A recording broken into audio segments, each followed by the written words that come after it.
کی ایک دو آیت نہیں بلکہ پوری ایک سورہ عصر جسے کہا جاتا ہے اس کی تلاوت کا شرف حاصل کی۔ اللہ تعالیٰ قرآن مقدس میں ارشاد فرماتا ہے والعصر، یعنی اپنے محبوب صلی اللہ علیہ وسلم کے زمانے کی قسم کھا رہا ہے۔ یہاں پر زمانے محبوب کی قسم، یعنی جس زمانے میں نبی پاک علیہ الصلوۃ والسلام تشریف لائے وہ زمانہ اللہ کے نزدیک سب سے بہتر زمانہ ہے، سب سے افضل زمانہ ہے، اور اس زمانے کی قسم رب تعالیٰ قرآن مقدس میں ارشاد فرما رہا ہے۔ قسم کس چیز کی کھائی جاتی ہے؟ جو باعظمت ہو، بابرکت ہو، بلند ہو، عظیم ہو، اس چیز کی قسم کھائی جاتی ہے۔ ہم لوگ عام طور سے اللہ کی قسم کھاتے ہیں، قرآن مقدس اٹھا کے قسم کھا لیتے ہیں۔ علامہ جلال الدین احمد امجدی علیہ رحمہ نے بھی لکھا کہ قرآن مقدس کی بھی قسم کھائی جا سکتی ہے، وہ صفات باری تعالیٰ ہے۔ تو قسم ہم جس چیز کی کھاتے ہیں اس کو عظمت والی سمجھتے ہیں، تبھی تو اللہ تبارک و تعالی سے عظمت والا کون ہے؟ وہ ساری کائنات کا مالک ہے، اس کی ہم قسم کھاتے ہیں، قرآن مقدس کی قسم کھاتے ہیں۔ لیکن اللہ جس چیز کی قسم کھائے، اب سوچئے کہ آخر اس قسم کھانے کا کیا مطلب ہے؟ یعنی اس چیز کی عظمت کو بڑھانا مقصود ہے۔ قرآن مقدس کے اندر بہت ساری چیزیں ایسی ہیں جن کا ذکر اللہ نے کیا تو قسم کھا کے ان کا ذکر، جیسے آپ دیکھیں قرآن مقدس میں اللہ ارشاد فرماتا ہے والتین والزیتون وطور سینین وہذا البلد الامین۔ اب یہاں پر اللہ تعالیٰ نے انجیر کی قسم کھائی، زیتون کی قسم کھائی۔ تو اب اگر اس کی تفسیروں کا جب آپ مطالعہ کریں گے، خاص طور سے آپ تفسیر روح البیان وغیرہ پڑھیں تو زیادہ تر واقعات اس میں مل جائیں۔ یہاں پر انجیر سے کیا مراد ہے، اور الف لام بھی اس پر داخل ہے۔ اب جس چیز پر الف لام داخل رہتا ہے علماء سے پوچھیں، وہ اس کا ترجمہ کسی خاص معنی میں کیا جاتا ہے۔ روز جو ہے ہمارے سامنے انجیر ہے، زیتون ہے، سب کچھ ہے، لیکن وہ کون سا انجیر کا درخت ہے یا انجیر ہے یا زیتون ہے جس کی اللہ نے قرآن میں قسم کھائی؟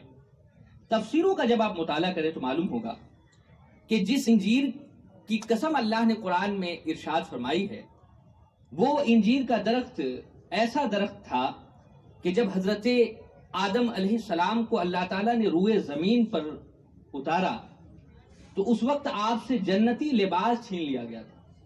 حضرت آدم علیہ السلام کو جب سے اللہ نے وجود بخشا تھا کبھی انہوں نے اپنے جسم کو، اپنے سطر کو ننگا نہیں دیکھا تھا۔ جنت میں رہتے تھے، جنتی لباس پہنے رہتے، لیکن جب روئے زمین پر آپ کو اتارا گیا تو آپ سے وہ لباس چھین لیا گیا تھا اور آپ کا سطر اور جسم بھی کھلا ہوا تھا۔ تو جب آپ روئے زمین پر تشریف لائے، اپنے جسم اور سطر پر نظر پڑی تو بڑی جو ہے آپ کو جو ہے بے شرمی محسوس ہوئی کہ آخر میرا جسم اور جو ہے میرا سطر کھلا ہوا ہے، یہ اچھی بات نہیں۔ تو آپ نے چاہا کہ لاؤ اس کو کسی چیز سے ڈھانک لیتے ہیں، چھپا لیتے ہیں۔ تو سامنے بھائی اس وقت تو نہ کوئی کپڑا تھا نہ کسی اور چیز، بھائی روئے زمین پر پہلے انسان آپ حضرت آدم علیہ السلام تشریف لائے، ان سے پہلے کوئی روئے زمین پر کوئی انسان نہیں آیا، وہ تو پہلے ہیں، انہی سے سارے ہیں۔ حضرت آدم علیہ السلام جب تشریف لائے تو کپڑوں کا بھی وجود نہیں تھا روئے زمین پر، تو آپ کے نگاہوں کے سامنے درخت تھے، پتے ان کے نظر آ رہے تھے، تو حضرت آدم علیہ السلام نے سوچا کہ لاؤ پتوں کو توڑ کر اپنے جسم کو ڈھانپ لیں۔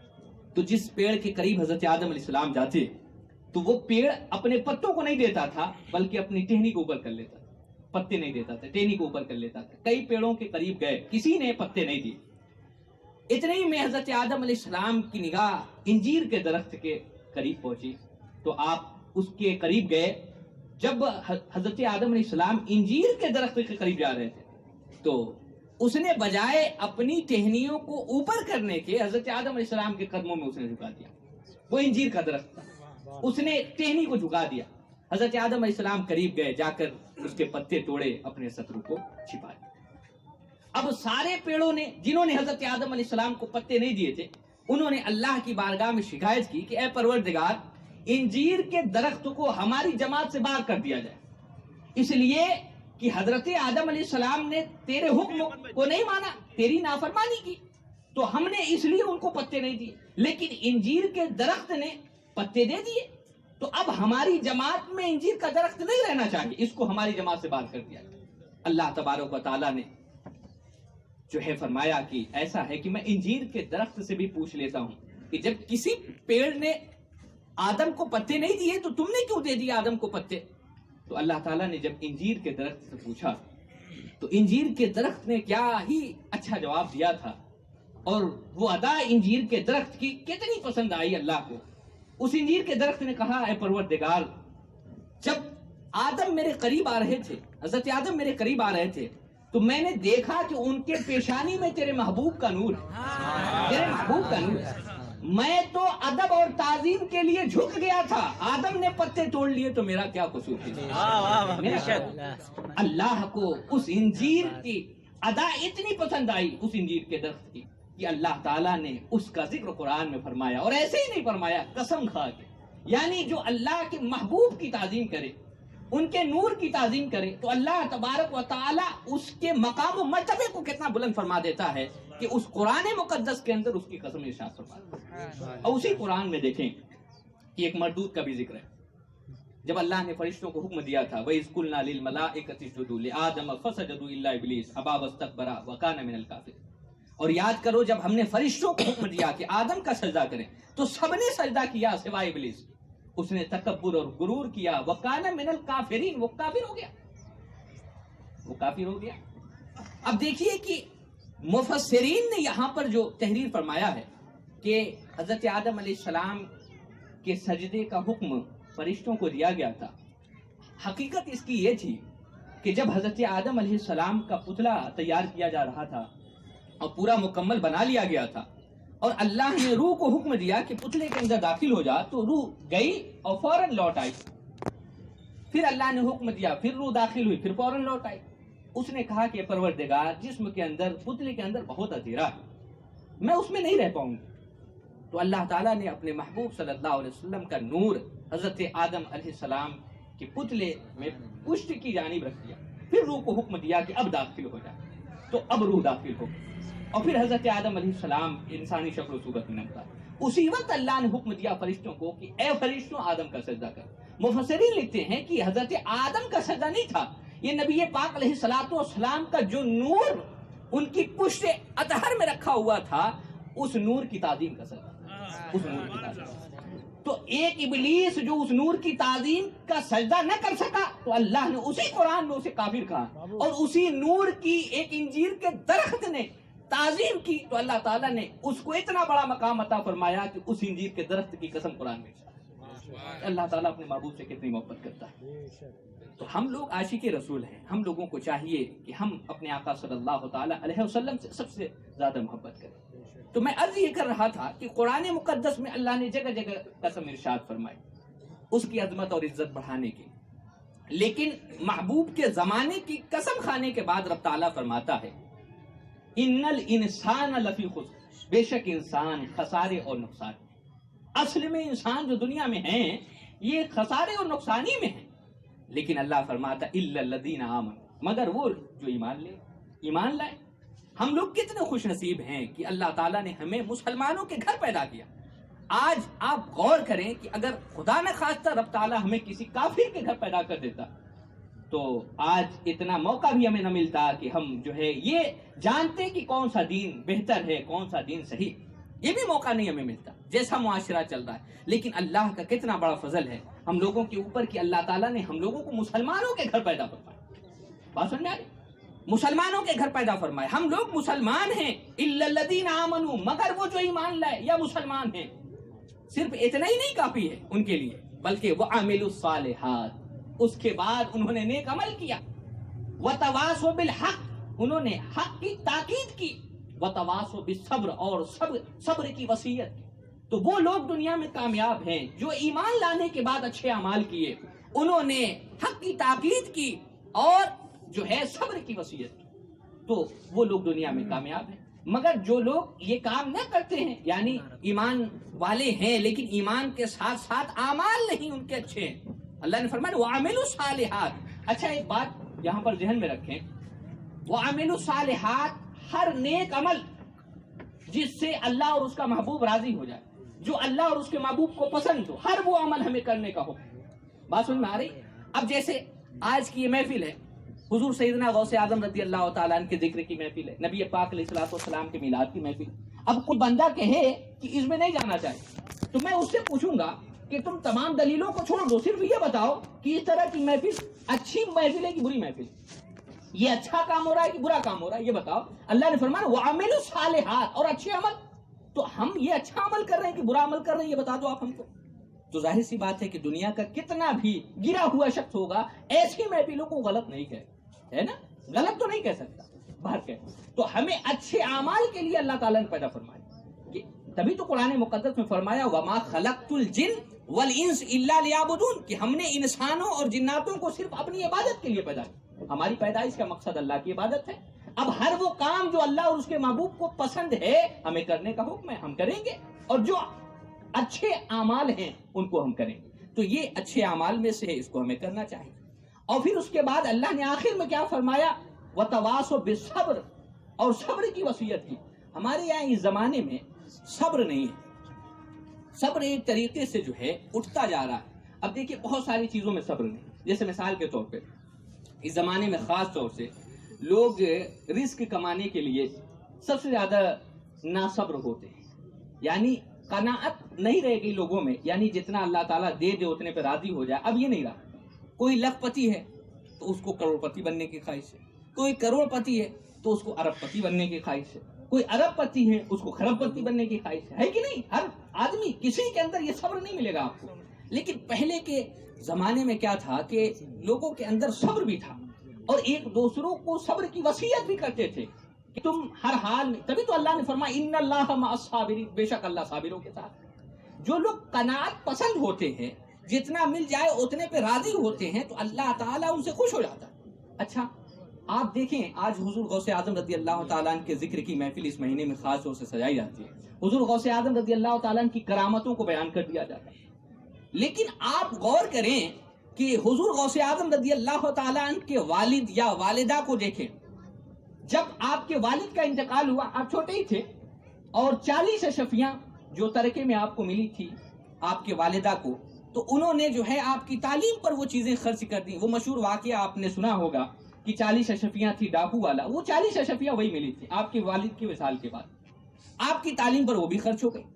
اور حضور غوث اعظم رضی اللہ تعالیٰ عنہ زمانے تک 15 سال کا زمانہ ایسا گزرا، بعض روایتوں میں 18 کا بھی ذکر ہے، 25 کا بھی ذکر ہے، کہ آپ نے اللہ کی جو ہے رضا کے لیے، علم دین کے حصول کے لیے آپ نے جنگلوں میں راتوں دن گزار دیے. کچھ نہیں رہتا کھانے کے لیے، پتے چباتے، سمجھ رہے نا. اور بہت سارے واقعات اس طریقے سے موجود ہیں. لیکن آپ غور کرو کہ جب ساری چیزیں آپ سیکھ کر، اور جب اللہ کا حکم ہوا کہ اب تبلیغ آپ فرمائیں اور واعظ و نصیحت کریں، اور جب آپ واعظ و نصیحت کے لیے تشریف لائے تو ہر روز واعظ و نصیحت کرتے. لیکن کماتے کب تھے؟ اور آپ کی اولادیں جانتی کہ نہیں تھی؟ ہمارے یہاں 2-4 اولادیں ہو جاتی ہیں، لوگ پریشان ہو جاتے ہیں کیسے ان کو پہنائیں، کیسے کھلائیں. حضور غوث اعظم رضی اللہ تعالیٰ کی 55 اولاد تھی، اور آپ نے کس طریقے سے انہیں پالا تھا، کس طریقے سے انہیں کھلایا پلایا تھا کہ ہر بچہ آپ کا اللہ کا ولی تھا. ہر بچہ اللہ کا ولی. حضور غوث اعظم رضی اللہ تعالیٰ، سوچیے کس طریقے سے رزق آپ نے کمایا تھا. حضور غوث اعظم رضی اللہ تعالیٰ کے پاس اتنا پیسہ روپیہ تھا کہ بغداد میں ایک مرتبہ ایک شخص بہت بڑا تاجر تھا، جبے کا بیپاری تھا، تو اس نے بہت قیمتی جبہ بنایا. بنانے کے بعد وہ بازار میں لے کے آیا، جو بغداد کی سب سے بڑی بازار تھی. سارے لوگ آتے دیکھتے، بہت پسند آتا، لیکن قیمت اتنی زیادہ تھی، اتنے اس میں جواہرات لگے ہوئے تھے، جس کی وجہ سے کہ اتنی قیمت کوئی دے نہیں پاتا تھا، کسی کے پاس اتنا پیسہ ہی نہیں تھا. یہاں تک کہ بغداد کے گورنر کو بتایا گیا کہ آج بازار میں ایک ایسا جبہ آیا ہے کہ جس کی قیمت کوئی نہیں ادا کر پاتا، آپ چلو آپ لے لو وہ جبہ. بغداد کا گورنر بھی آیا، آنے کے بعد اس نے بھی وہ جبہ دیکھا، لیکن اس کے پاس بھی اتنا پیسہ نہیں تھا کہ وہ جبے کو خرید. لوگوں نے حضور سیدنا غوث اعظم رضی اللہ تعالیٰ سے بتایا کہ حضور ایک ایسا جبہ آیا ہے کہ جو بغداد کا گورنر بھی نہیں خرید پا رہا، اس کے پاس بھی اتنے پیسے نہیں. حضور سیدنا غوث اعظم رضی اللہ تعالیٰ اپنے گھر سے اٹھے، بازار کی طرف گئے، دیکھا کہ کون سا جبہ ہے، لاؤ دکھاؤ مجھے بھی. حضور غوث اعظم نے وہ جبہ لیا، اور آپ کو پسند بھی آ گیا، آپ نے اتنی قیمت اسے دی اور وہ جبہ لے کر خرید۔ سوچئے بغداد کا گورنر جو جبہ نہیں خرید پا رہا تھا، حضور غوث اعظم رضی اللہ تعالیٰ نے وہ جبہ خرید لیا، اور گھر پہ جب لے کے آئے تو لوگوں میں یہ تھا کہ آج بغداد کا سب سے قیمتی جبہ حضور غوث اعظم رضی اللہ تعالیٰ نے خریدا ہے، تو اب جب وصیت جو ہے واضح نصیحت کے لیے تشریف لائیں گے تو وہ جبہ پہنے ہوں گے۔ تو لوگوں نے اس جبے کو دیکھنے کے لیے بھی اور آپ کی واضح نصیحت کو سننے کے لیے بھی کثیر تعداد میں اکٹھا تو رہتے ہی تھے، لاکھوں لاکھ کا مجمع رہتا تھا آپ کی مجلس میں۔ بہرکیف حضور غوث اعظم نے جب وہ جبہ زیب تن فرمایا تو ایک بالش تو وہ جبہ چھوٹا ہو گیا۔ آپ نے اپنے خادم کو حکم دیا کہ جاؤ ٹاٹ لے کر آؤ۔ اب سوچ لیجئے کہاں وہ بغداد کا سب سے قیمتی جبہ اور کہاں وہ ٹاٹ۔ آپ نے حکم دیا جاؤ ٹاٹ لے کر آؤ، لے کر آیا۔ آپ نے ایک بالش کاٹا اور اپنے ہاتھ سے اس جبے کے نیچے پیوبند لگا دی، سل دی، اور پھر اس کے بعد آپ نے جبہ پہنا۔ پہننے کے بعد آپ ممبر پہ تشریف لائے واضح نصیحت کی۔ اب سب نے دیکھا کہ بغداد کا سب سے قیمتی جبہ حضور غوث اعظم کے جو ہے جسم پر ہے، لیکن نیچے کیا دیکھ رہے ہیں کہ ٹاٹ کا پیوبند لگا ہوا۔ لوگوں کو یہ بات ہضم نہیں ہو پائی، تو لوگوں نے پوچھا کہ حضور آخر جب اتنا قیمتی جبہ آپ نے زیب تن فرمایا تو اس ٹاٹ کا پیوبند لگانے کی کیا ضرورت تھی؟ حضور اگر چاہتے آپ تو وہی کپڑا اور منگا لیتے، اس کو سل لیتے، ایک طرح کا ہو جاتا، اور یہ ٹاٹ لگانے کی کیا ضرورت تھی؟ حضور غوث اعظم نے فرمایا اے لوگوں، تمہارے نزدیک ضرور اس جبے کی قیمت ہوگی، ضرور تمہارے نزدیک یہ بغداد کا سب سے قیمتی جبہ ہوگا، لیکن میرے نزدیک جتنی قیمت اس ٹاٹ کی ہے اتنی ہی قیمت اس جبے کی۔ سبحان یہ حضور سیدنا غوث اعظم رضی اللہ تعالیٰ، یہ حضور غوث اعظم نے اس لیے نہیں خریدا تھا وہ جبہ کہ میں بغداد کا سب سے قیمتی جبہ پہن رہا ہوں، نہیں، لوگوں کو اس میں نصیحت بھی کرنا تھا کہ اللہ والوں کے نزدیک جتنی اوقات اس ٹاٹ کی ہے اتنی ہی اوقات اس جبے کی۔ لیکن میں بتانا یہ اس واقعے سے چاہ رہا تھا کہ حضور غوث اعظم رضی اللہ تعالیٰ کے پاس کتنے پیسے روپے تھے۔ آج ہم دیکھیے کہ دنیا کی تمام چیزیں کرنے کے باوجود بھی اتنے پیسے روپے اکٹھا نہیں کر پاتے، لیکن اولیاء اللہ کو جب آپ دیکھیں گے تو کوئی بھی اللہ کا ولی ایسا غریب نہیں تھا جو لوگوں کے سامنے ہاتھ پھیلاتا۔ آپ امام بخاری رحمۃ اللہ علیہ کو دیکھیں اور ان کی حیات پڑھ لیں، آپ چھوٹے سے نابینا تھے، حضرت آپ کی والدہ نے دعا کی، اللہ تعالیٰ نے حضرت ابراہیم علیہ السلام کو خواب میں بھیجا، آپ کو اللہ نے آنکھ عطا فرما دی۔ چھوٹے تھے، تبلیغ دین کے لیے، اور پہلے تو علم دین سیکھنے کے لیے آپ نکل گئے، احادیث مصطفیٰ کئی مل جاتی، کئی کلومیٹر، کلو کیا اس زمانے میں اگر لیں تو کئی 100 کلومیٹر آپ حدیث کے لیے سفر کر لیتے، کوفہ، بصرہ، کہیں پہنچ جاتے۔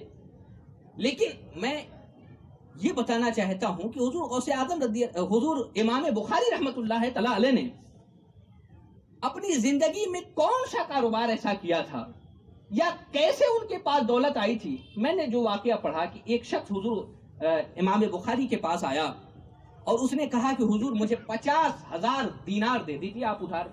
سوچیے اس زمانے کا 50,000 دینار، میں نے ایک دن کاؤنٹ کیا تو کم سے کم اس زمانے کا وہ 50 کروڑ سے بھی زیادہ کا ہو جائے، بات سمجھ میں آ رہی؟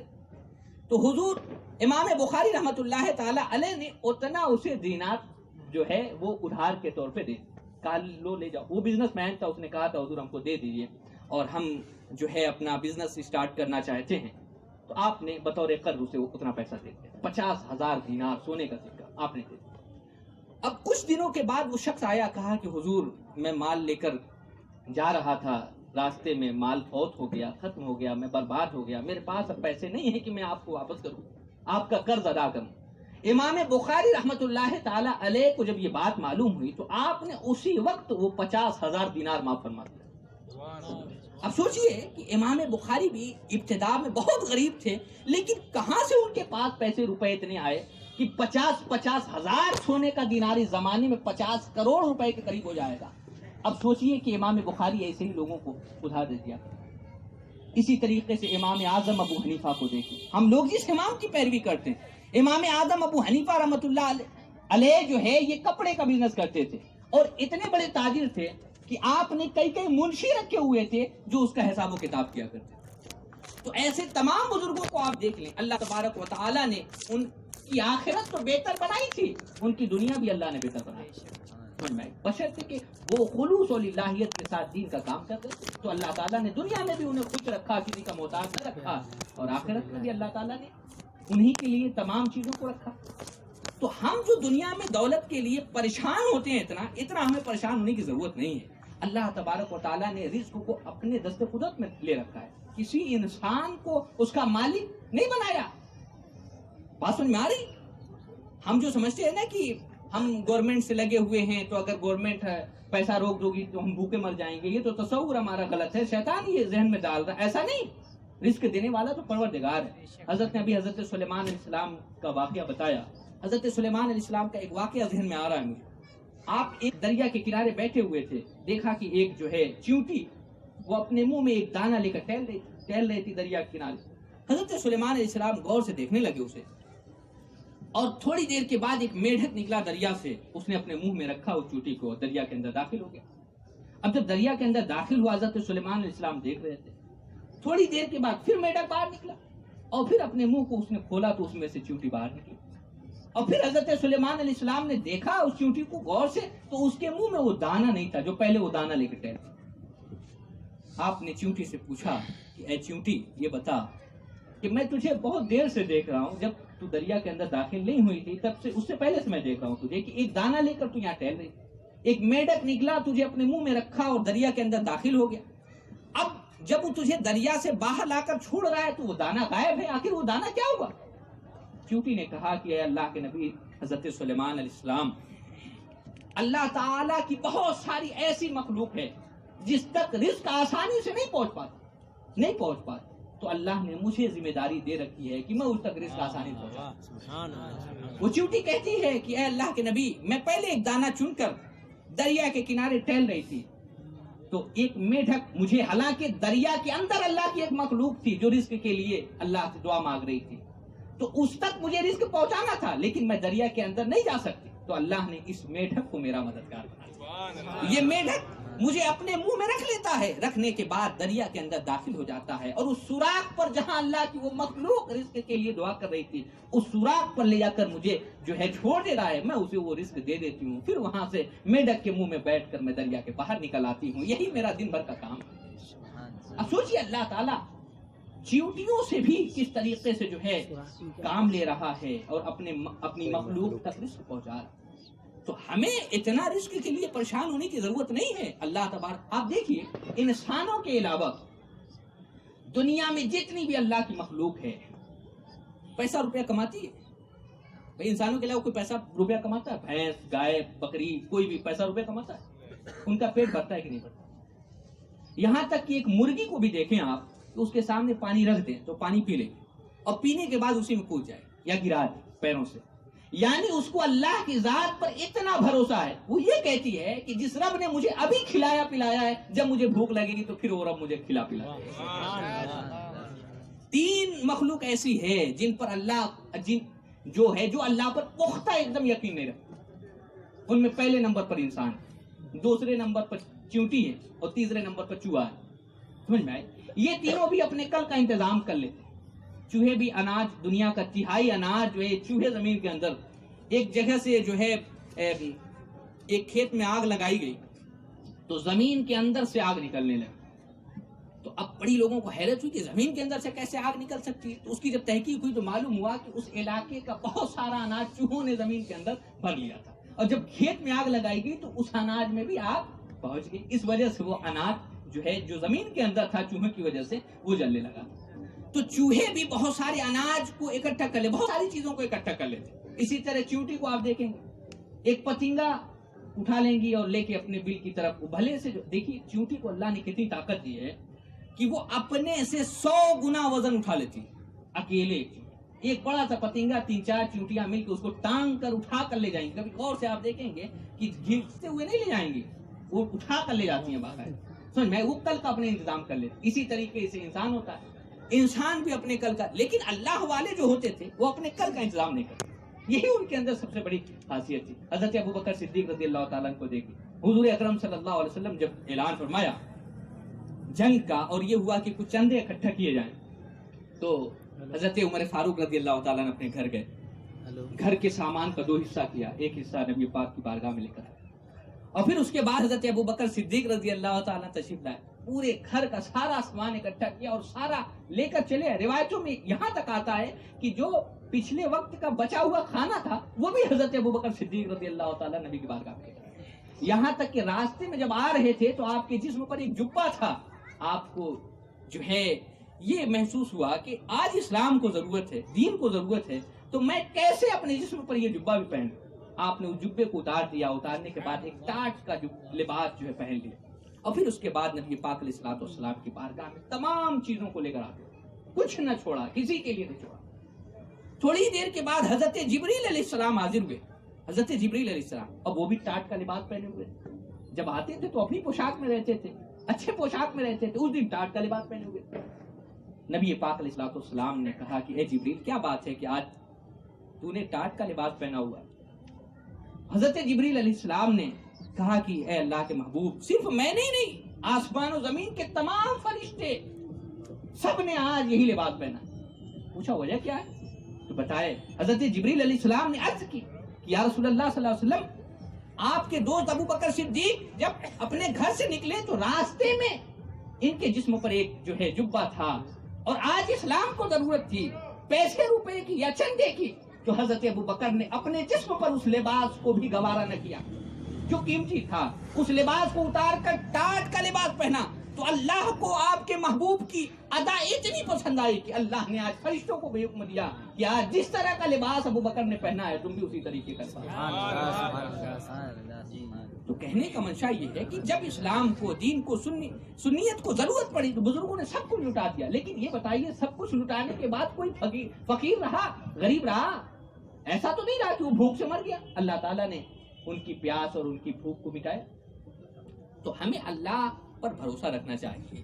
اور دنیا کو دیکھتے ہوئے دیکھیے, اللہ نے فرما دیا نا کہ ان الانسان لفی خسر, انسان بے شک یہ جو ہے خسارے اور نقصان میں, کیونکہ یہ دنیا کو سب کو سمجھ رہا ہے, آخرت کو نہیں سمجھ رہا. حالانکہ دنیا کیا ہے, خواب ہے. جب تک جسم اور روح کا تعلق ہے تب تک یہ دنیا کی تمام رنگینیاں ہیں. جس دن روح اور جسم کا تعلق ختم ہو جائے گا ساری چیزیں فنا ہو جائیں گی. پھر دنیا میں کچھ نہیں, آپ کا پیسہ, روپیہ, زمین, جائیداد کچھ نہیں کام آئے گا. یہی دیکھیں آپ کے جسم پر جو لباس ہے, آپ کے گھر والے اتاریں گے نہیں. شریعت کا بھی حکم ہے کہ کاٹ دیا جائے, اس لباس کو کاٹا جائے گا. سمجھ میں آئی؟ اور غسل دیا جائے گا, ایک سادہ کفن پہنا دیا جائے گا. دنیا کی ساری دولت اگر آپ اکٹھا کر لیں پھر بھی وہی ایک کفن آپ کا کپڑا ہے, آپ کا لباس ہے. وہی کچی مٹی میں آپ کو دفن کیا جائے گا, جہاں وقت کا بادشاہ بھی دفن ہوتا ہے, جہاں وقت کا غریب اور فقیر بھی دفن ہوتا ہے. وہی آخر.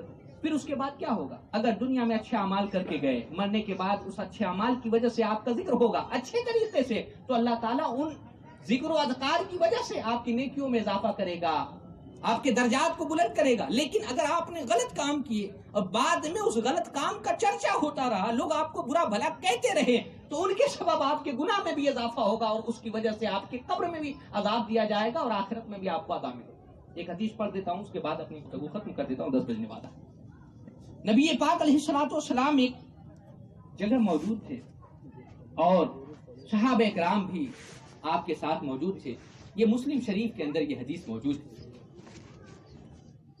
ایک جنازہ گزرا تو صحابہ کرام رضوان اللہ تعالی علیہم اجمعین نے اس جنازے کی بڑی اچھائی بیان کی. بڑا نیک تھا, بڑا شریف تھا, بڑا اچھا تھا. نبی پاک علیہ الصلوۃ والسلام نے جب سنا تو فرمایا وجبت. وجبت عربی میں کہتے ہیں واجب ہونے, واجب ہو گئی.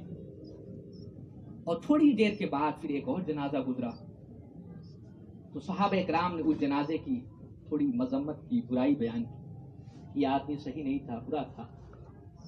جب رسول اللہ صلی اللہ علیہ وسلم کے کان تک یہ آواز پہنچی تب بھی حضور نے فرمایا وجبت, واجب ہو.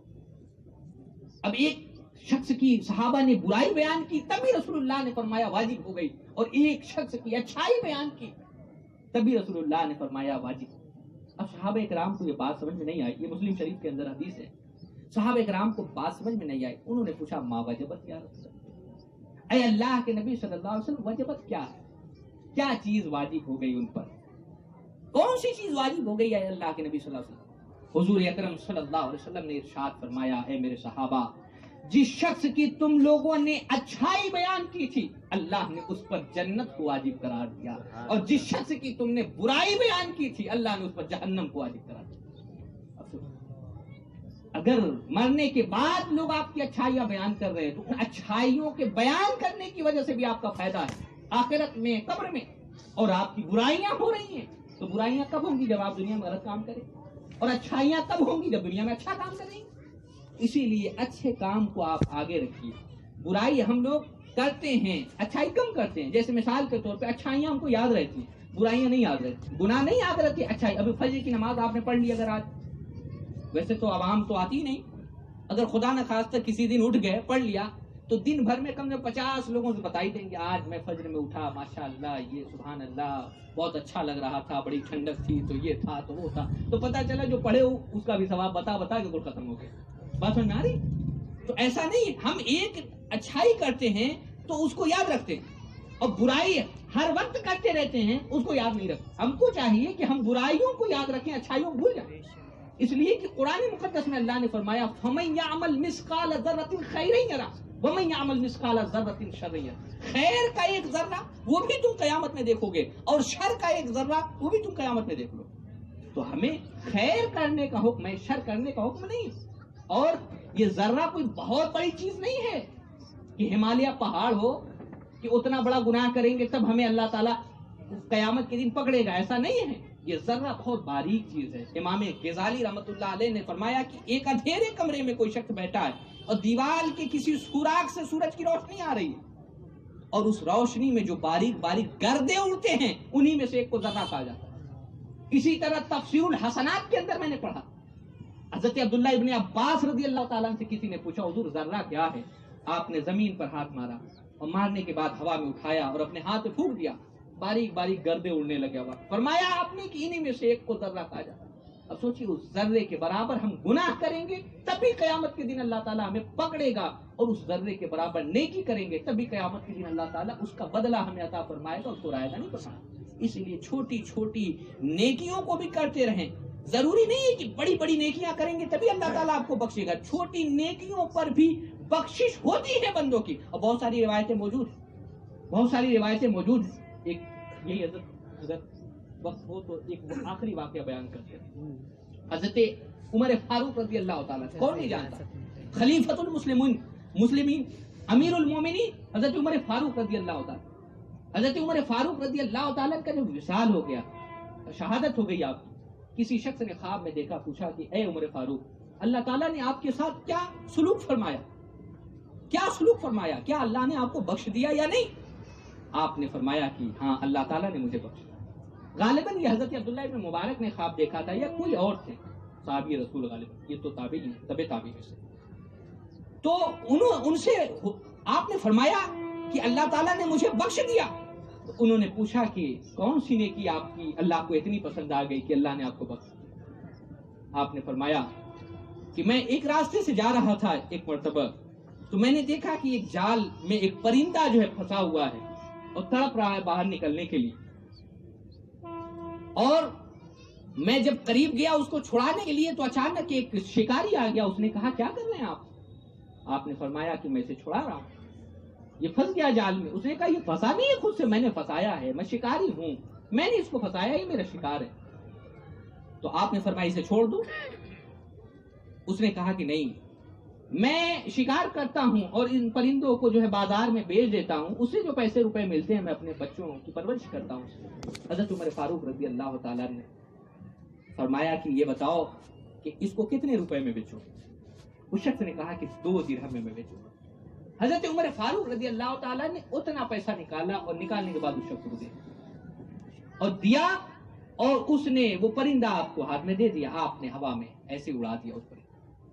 حضرت عمر فرماتے ہیں کہ میری یہ ادا اللہ کو اتنی پسند آئی کہ اللہ نے مجھے اسی نیکی کے سبب بخش دیا. میرے سارے اعمال تو دھرے کے دھرے رہ گئے، یہی نیکی اللہ کو اتنی پسند آ گئی کہ اللہ تعالیٰ نے اسی نیکی کے سبب مجھے بخشا. بخشش کا دار و مدار ضروری نہیں ہے کہ بڑی بڑی نیکیوں پر فکر، ایمان ہے تو چھوٹی نیکیاں بھی آپ کو بخشوا لیں. اسی لیے چھوٹی بھی نیکیاں کرے، بڑی بھی نیکیاں کرے، کبھی کسی نیکی کو حقیر نہ سمجھے. سمجھ میں آئی؟ اللہ تعالیٰ کی بارگاہ میں دعا کروں گا مولا تعالیٰ ہم سب لوگوں کو دین کی صحیح سمجھ عطا فرمائے، ہماری ایمان عقیدے کی حفاظت فرمائے، اور ہمیں اپنے بزرگان دین اولیاء کاملین کے نقش قدم پہ چلنے کی توفیق و رفیق عطا فرمائے. استغفر اللہ ربی من کل ذنب واتوب الیہ وما علینا الا البلاغ.